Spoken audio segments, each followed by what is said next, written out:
High guys, welcome back to my channel Anamika ব্লগে তোমাদেরকে স্বাগত জানাই। তো আজকে তো পয়লা বৈশাখ, আজকে রবিবার। তো তোমাদের সবাইকে পয়লা বৈশাখের শুভেচ্ছা, বড়োদেরকে প্রণাম আর ছোটোদেরকে ভালোবাসা জানিয়ে আমি আজকের ব্লগটা এখান থেকে শুরু করছি। এখন বাজে সকাল 7:30। তো আমি আজকে এখন স্নান করে চলে এসেছি, এখন পুজো টুজো দেব। তারপর আজকে পয়লা বৈশাখের রান্না করব। তারপর একটু ঘোরাঘুরির চিন্তা আছে, ঘুরতে যাওয়ার। তো তোমরা আমার পাশে থাকো, তাহলেই দেখতে পারবে। চলো আমি পুজো দিয়ে আসি।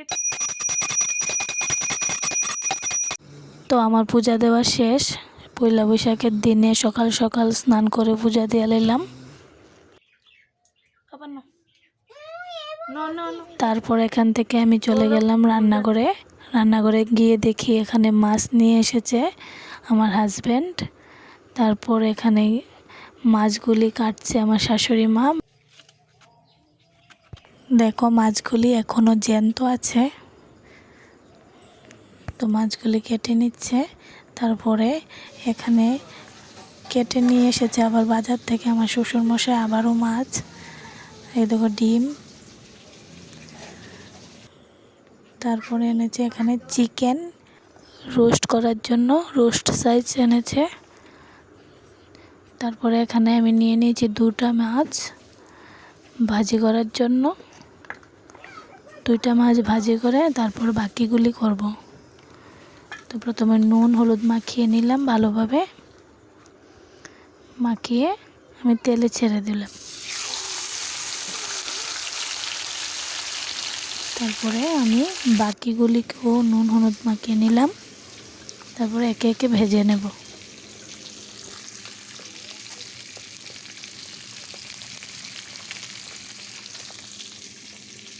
এখানে কাটা মাছগুলিকেও আমি নুন আর হলুদ দিয়ে মাখিয়ে নিচ্ছি। এগুলিকে আমি মাছের পেঁয়াজি বানাবো। তারপর আমি প্রথমে ভেজে নিচ্ছি। সবগুলি মাছ ভেজে আমি বানিয়ে নিলাম মাছের পেঁয়াজি। তারপর রোস্ট বানানোর জন্য আমি ম্যারিনেট করে রাখবো টক দই, হলুদ গুঁড়ো, লবণ, জিরে গুঁড়ো, ধনে গুঁড়ো, লঙ্কা গুঁড়ো, আদা রসুন কাঁচা লঙ্কা পেস্ট করে ম্যারিনেট করে রাখলাম ভালোভাবে। ম্যারিনেট করে ফ্রিজে তুলে রাখবো 1 ঘন্টার জন্য। তারপর এদিকে আমি ভাত আর মাছ ভাজি ডাল নিয়েছি সকালের ভাত খাওয়ার জন্য। তো এগুলি দিয়ে আমি ভাত খেয়ে ফেলবো সকালে। তারপর ভাত খাওয়ার পর আবার বসিয়ে দিলাম চিকেন রোস্ট।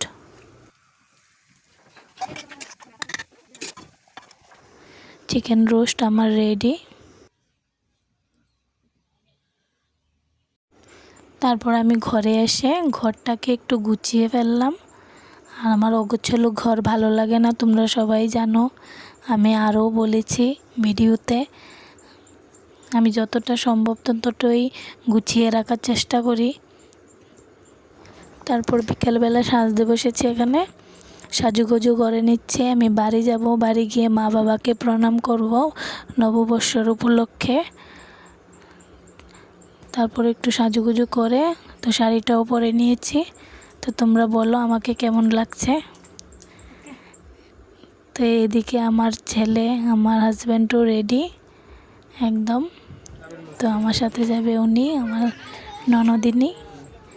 তো আমরা বেরিয়ে পড়ছি এখন। তো আমরা আজকে আর কোথাও যাইনি, আমরা বাড়িতেই গিয়েছিলাম মা বাবাকে প্রণাম করার জন্য। আর আমার ভিডিওটা তোমাদের কেমন লেগেছে অবশ্যই জানাবে। আমার পয়লা বৈশাখটা আজকে এভাবেই কেটেছে। তো তোমাদের পয়লা বৈশাখ কীভাবে কাটলো আমাকে বলবে।